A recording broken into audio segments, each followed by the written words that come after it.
Magandang araw po sa inyong lahat. At again, welcome po muli sa ating morning tilaok. Again, Brother Richard po, ang inyong lingkod, ang maghahatid ng salita ng ating Panginoon. I want to share this focus verse po natin sa araw na ito mula po sa Philippians 2:29 to 30. NIV version po ang ginamit ko. So sabi po diyan, so then, welcome him to the Lord with great joy and honor people like him. 30, because he almost died for the work of Christ. He risked his life to make up for the help you yourselves could not give me. Manalangin po tayo, Lord God. Maraming po salamat sa panibagong araw na ibinigay niyo po sa bawat isa sa amin. Thank you, Lord, dahil binigyan niyo ulit ng pagkakataon na makapakinig ng salita mo. Lord, bless mo ang mga nakikinig. Bless mo yung mga listeners po ng Tilaok na to, Lord. And nawa, Lord, kayo ang patuloy na mag-ingat at maggabay po sa amin. Maraming po salamat. In Jesus' name, Amen.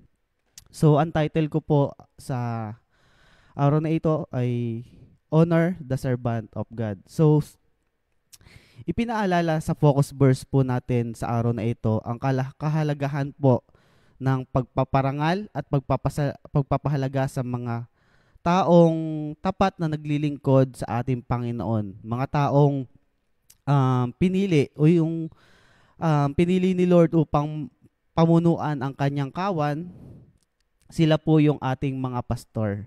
Yes, alam natin na dapat sila i-honor. Pero minsan, nakakaligtaan po nating ipakita ang tunay na pagpapahalaga sa kanila. Sa sulat po ni Paul sa mga taga Pilipos, no, sa Philippians, ibinigay din niya na ang kahalagahan ng ang pagtanggap at pagpapahalaga sa mga lingkod ng ating Panginoon.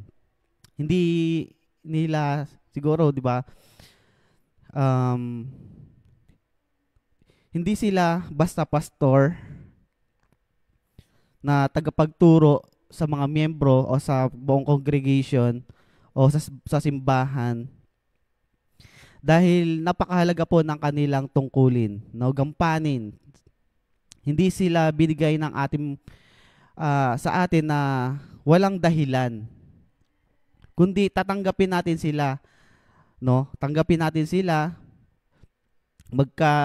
Sila mapatid tao din sila, nagkakaproblema, nagugutom, need din nila ng trabaho para mabuhay sila. Dito mga kapatid sa focus verse natin ngayon, itinuturo ni Paul kung paano dapat sila tanggapin ng maayos, parangalan at bigyan ng mataas na pansin. Dahil hindi sila pinili ng ating Panginoon hindi sila nilagay ng ating Panginoon ng walang dahilan, kundi pinili sila ni Lord para gabayan tayo, no? So, I want to share yung 3 key points po, no? Sabi po diyan, how could we acknowledge and rejoice with your pastor? Number 1, appreciate publicly and personally. Kailan natin ba nakamusta ang ating mga pastor? Gusto lang ba natin na kamustahin sila pagka nakikita natin sila sa church? Ba nakikita ng mga tao? Or ang iba sa atin gusto nakakausap ang ating mga pastor, nakakamusta, di ba mga kapatid? So, show appreciation publicly and personally. Dapat hindi lang dapat nakikita ng mga tao.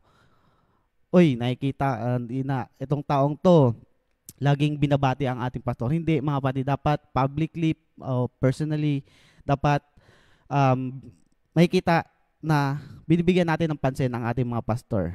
Number 2, rejoice in their dedication. Sino dito masaya pagka nakikita ang ating mga pastor, yung ginagampanan nila yung purpose nila, ginagampanan nila yung pagiging spiritual father nila, di ba? Or tayo yung inis na inis tayo, di ba? Inis na inis tayo sa mga pastor natin dahil parang nagiging kontrabida sila. Dapat hindi, mga kapatid. Dapat nagiging masaya tayo, pinagdidiwang natin, ay nagpapasalamat tayo sa ating Panginoon Diyos dahil andyan yung mga pastor natin. Amen. Number 3, support them through prayer and sermon. Ito napakahalaga, mga kapatid.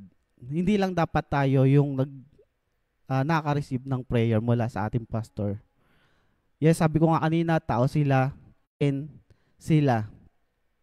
Number 4, recognize their ministry as a blessing to the community. Sino sa atin na laging ina-acknowledge, nire-recognize na ang ating mga pastor ibinigay yan ng ating Panginoon dahil kailangan natin na magtuturo sa atin, magagabay sa atin, nagbibigay ng blessing sa iba, sa atin, sa kanila na may nananalangin din sa kanila.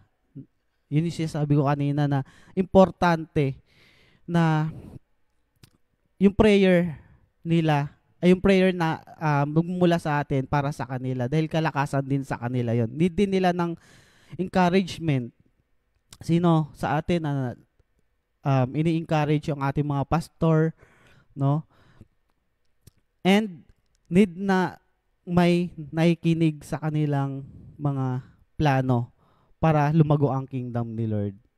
Or binabaliwala lang natin yung mga pastor natin, nakikinig lang tayo sa kanilang mga turo, pero wala silang di sila nakikinabang sa atin.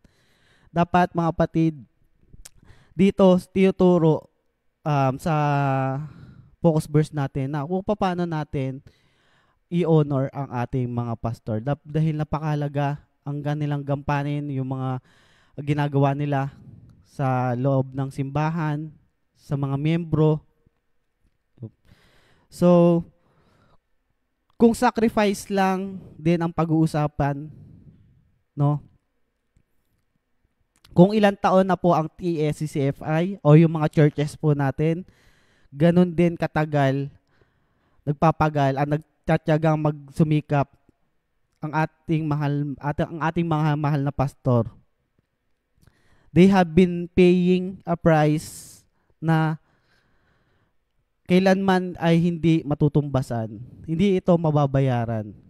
Yung mga dedication nila, yung mga ginagawa nila, yung pagpapagal nila sa loob ng kung ilang taon na po yung mga churches po natin, ganun din katagal na sila nagtatrabaho para sa atin, para kay Lord. Aalagaan tayo. Di ba? Marami man silang sacrifices, wag na po tayong dumagdag. Ano ibig sabihin nun? Kung marami silang iniintindi problema na kinakaharap, wag na po tayong dumagdag doon. Yung sacrifices nila sa ginagawa nila, wag na po tayong dumagdag doon. Kaya ang tanong ko lang naman po ngayon, and challenges and reminder na rin po sa bawat isa. Kailan kaya natin nakamusta ang ating mga pastor? Pag may sakit lang ba sila? Kakausapin lang ba natin sila pag need natin ng prayer?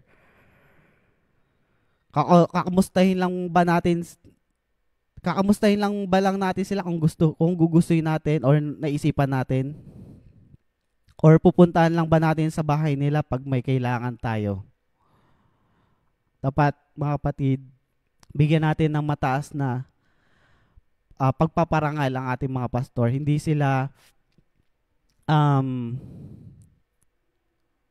wala silang kapangyarihan. Hindi nila kayang magbigay ng mga bagay na magpapasaya sa kanila. tulad nga sabi ko, tao din sila, kailangan din nila ng magpapalakas sila sa kanila, magpipray sa kanila. So, kaya nga sa focus verse po natin sa araw na ito, sabi po diyan, pray that we highly acknowledge our pastor sacrifices, rejoice in their dedication and the blessing they bring to our community. Kailangan nila ng panalangin. Kaya sa lahat po ng mga pastor naming matagal na nagpapagal sa church ni Lord, saludo po kami sa inyo at pagpalain po kayo ng ating Panginoon. Manalangin po tayo. Lord God, tinataas po namin sa inyo ang aming mga pastor. And Lord, sabi ko nga kanina, tao sila, may mga problema, may mga pinagdadaanan, may mga needs, nagkakasakit. And Lord, matagal na sila, Lord, na nagpapagal sa calling mo. Alam namin, Lord, di mo sila pababayaan. Alam namin na andiyan ka para sa kanila. Lord, palakasin mo sila, patibayin. Kung ano man yung mga pangangailangan nila, ibigay mo, Lord. Pagaling mo sila, kung ano man yung mga karamdaman na nararamdaman nila sa kanilang katawan. And na magampanan pa nila, Lord, yung pinapagawa mo sa kanila, Lord.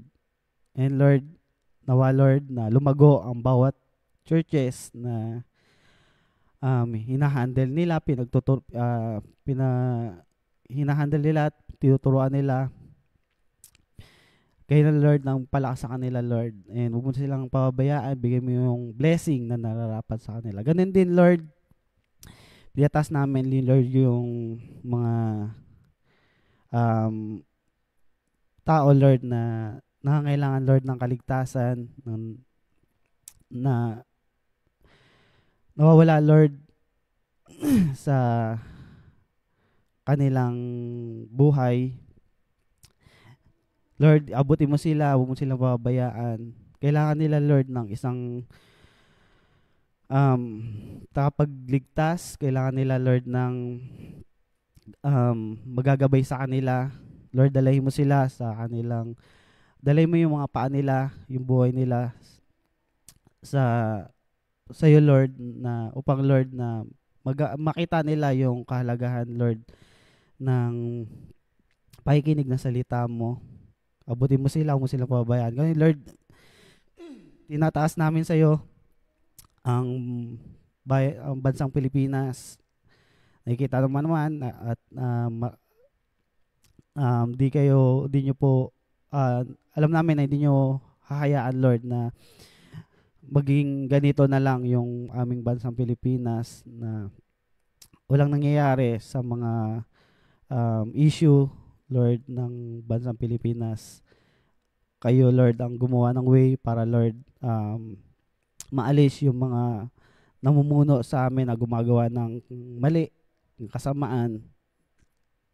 And palitan mo, Lord, ng mga matatapat na naglilingkod sa iyo. May takot sa iyo, Lord.